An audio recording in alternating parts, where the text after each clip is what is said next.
ሰላም ሰላም፣ ይህ ቀለም አካዳሚ ኦንላይን ማስተማሪያ ክላስ ነው። በዚህ ኦንላይን ክላስ አማርኛ፣ እንግሊዘኛ፣ ሂሳብና ሌሎች ትምህርቶችን እናስተምራለን። ስለሆነም በሀገር ውስጥም በውጭም ሆናችሁ መማር የምትፈልጉ ልጆች +251 አስቀድማችሁ 9 23 14 67 69 ስልካችን ነው። በኢሞ፣ በዋትስአፕ ወይም ደግሞ በቴሌግራም ተመዝግባችሁ በቀንም ሆነ ማታ በተመቻችሁ ሰዓት በኢሞ፣ በቴሌግራም፣ በዋትስአፕ፣ በጎግል ሚት እና በሌሎች አማራጮች መማር ትችላላችሁ። ቻናሉን ሰብስክራይብ፣ ላይክ እና ሼር እያደረጋችሁ ጀምሩ።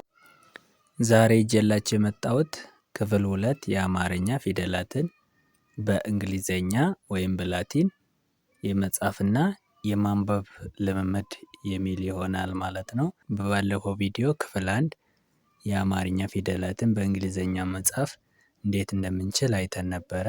ዛሬ ደግሞ ክፍል 2 ለና ቤተሰቦቿን እንዴት በእንግሊዘኛ ፊደል ማለትም የትኛው የእንግሊዘኛ ሌተር የትኛውን የአማርኛ ፊደልን እንደሚወክልልን የምናይ ይሆናል ማለት ነው። ስለዚህ ደብተርና እስክርቢቶ ይዛችሁ እናንተ ቪዲዮውን ያቆማችሁ እየጻፋችሁ በደንብ መለማመድ ይኖርባችኋል።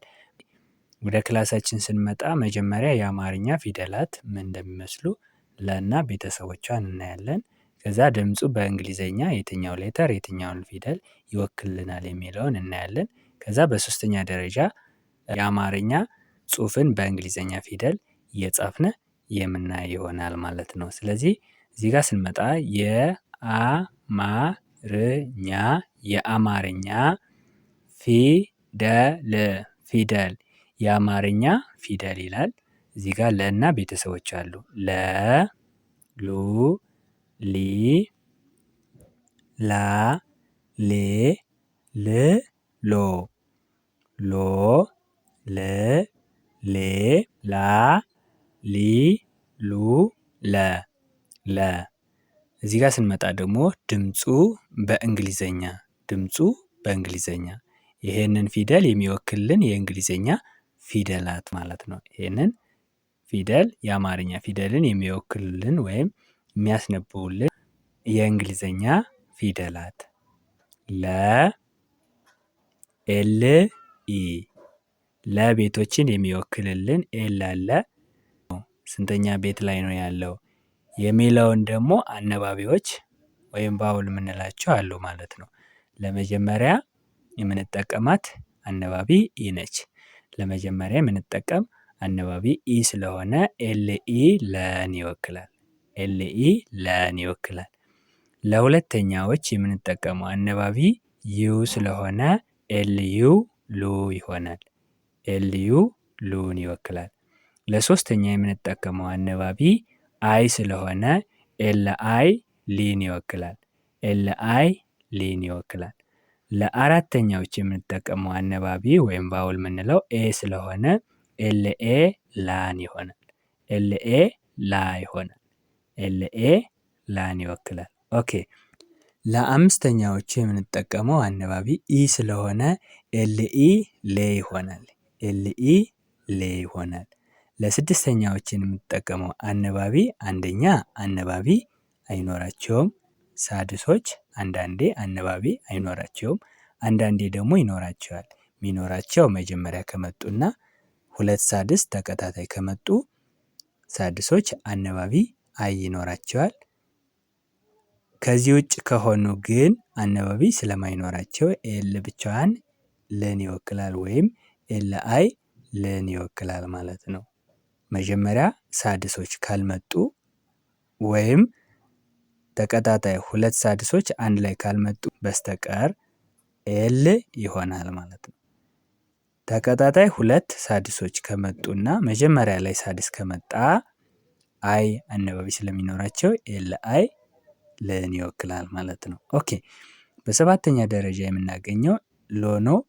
ለሰባተኛዎች የምንጠቀመው አነባቢ ኦ ስለሆነ ኤልኦ ሎን ይወክላል። ኤልኦ ሎን ይወክላል።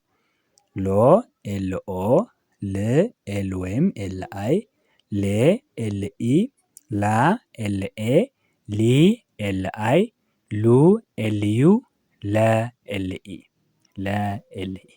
አሁን ደግሞ ምሳሌውን እያየን እንሄድ።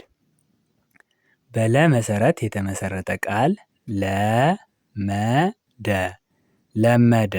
ለ ከለቤተሰብ መጀመሪያ፣ መ መጀመሪያ፣ ደ መጀመሪያ። ለመጀመሪያዎች የምንጠቀመው አነባቢ ለለ ቤተሰብ ኤልኢ ለን ይወክላል ብለናል። ለመ ደግሞ ኤምኢ መን ይወክላል። ለደ ዲኢ ደን ይወክላል። ለመጀመሪያዎች የምንጠቀመው አነባቢ ኢ ኢ ኢ ነው ማለት ነው።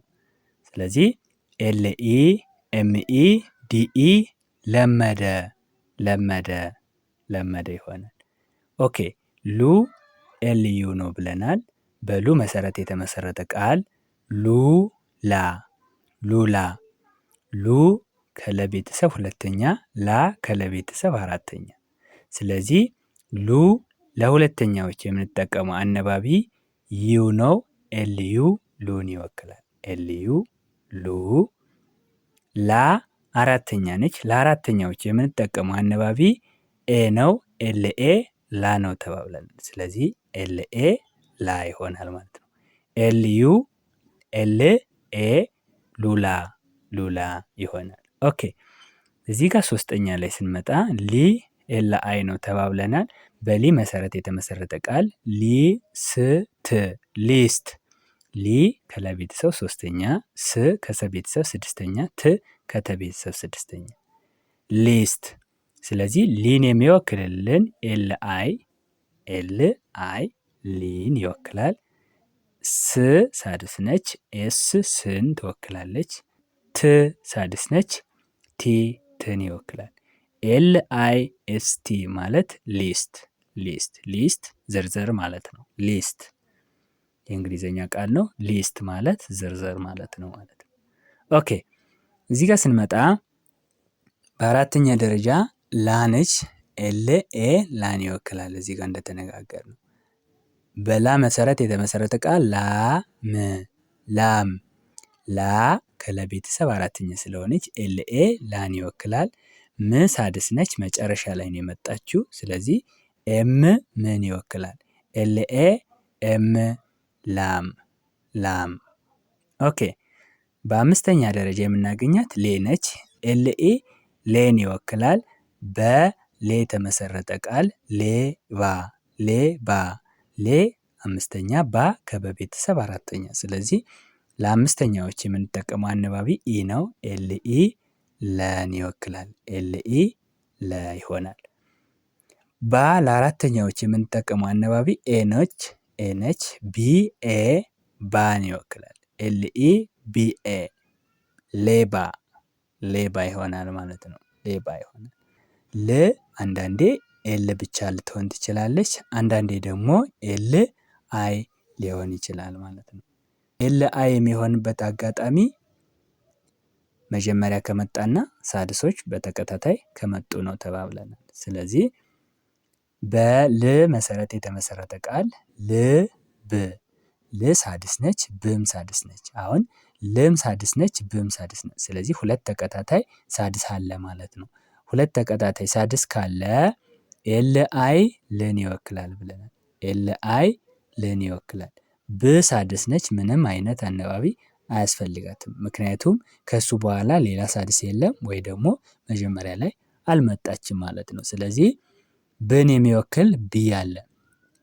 እዚህ ጋር ግን ሁለት ቢን ተጠቅመናል። ቢ ቢ ይሆናል። ብን የሚወክል ቢ ቢ ይሆናል። ምክንያቱም ልብ ስንል ብ ሎንግ ብ ስለሆነ ስናነበው ብ ሎንግ ስለሆነ ሁለት ቢን ተጠቅመናል ማለት ነው። ኤል አይ ቢ ቢ ልብ ይሆናል። ልብ።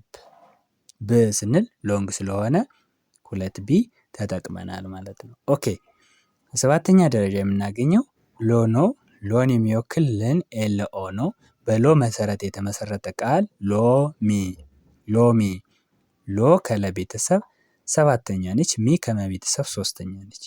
ሰባተኛዎችን የሚያስነብብልን አነባቢ ኦ ነው። ኤልኦ ሎን ይወክላል። ኤልኦ ሎ ይሆናል። ሚ ከመቤተሰብ ሶስተኛ ነች። ሶስተኛዎችን ደግሞ የሚያስነብብልን አይ ነው። ስለዚህ ኤም አይ ሚን ይወክላል ማለት ነው። ኤልኦ ኤም አይ ሎሚ ሎሚ ይላል። ሎሚ ይላል። ስለዚህ የዛሬ ክላሳችን ይሄንን ይመስላል። ሙሉ የአማርኛ ፊደላትን በእንግሊዘኛ እንዴት እንደሚጻፉና እንደሚነበቡ ከነ ምሳሌዎቻቸው ጋር የማሳያችሁ ነው የሚሆነው ማለት ነው። የዛሬ ክላሳችን ይሄንን ይመስላል። ቪዲዮ ከተመቻችሁ ላይክ፣ ሼር አድርጉ።